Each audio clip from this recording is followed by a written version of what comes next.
Shalom, berjumpa lagi dengan saya di Karyaku Channel. Besar harapan saya kita semua dalam keadaan baik dan sehat-sehat saja. Saudaraku dimanapun Anda berada, mari yuk tetap kita semangat di dalam pendengaran atau pembahasan firman Tuhan agar kita semakin mengerti rencana Allah dalam hidup kita.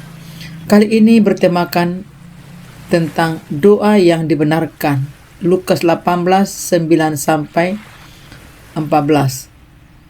Jika ada doa yang dibenarkan, apakah ada doa yang tidak dibenarkan? Dalam perumpamaan ini ada dua bentuk sikap orang yang berdoa, yaitu sikap doa orang Farisi dan sikap doa pemungut cukai.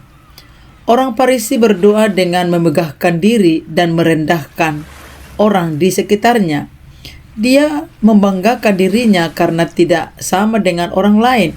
Ia bukan perampok, ia bukan pezina, ia bukan juga seperti pemungut cukai.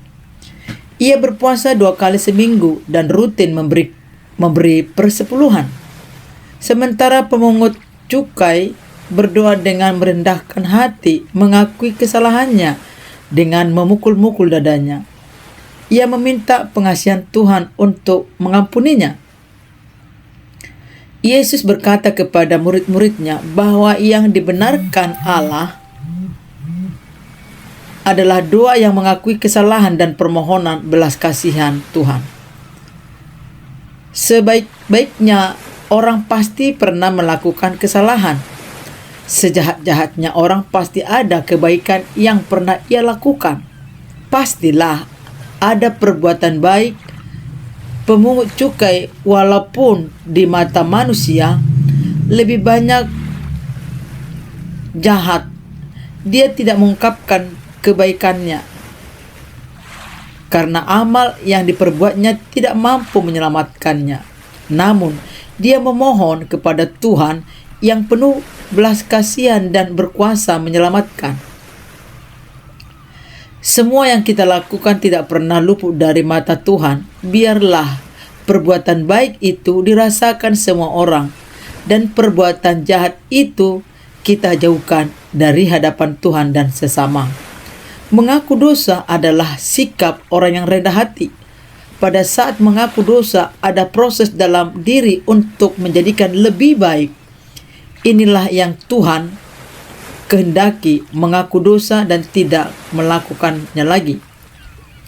Semua orang berdosa di hadapan Tuhan, dan kebaikan-kebaikan yang kita perbuat itu tidak bisa menghapus dosa. Hanya Tuhan yang mampu mengampuni dosa. Tuhan adalah Bapa yang mengasihi. Dia akan selalu mengampuni mereka yang datang mengakui kesalahannya dan dosa-dosanya. Sebagai respon kita, mari meneladani sikap pemungut cukai yang dengan rendah hati mau berdoa dan meminta pengasihan Tuhan.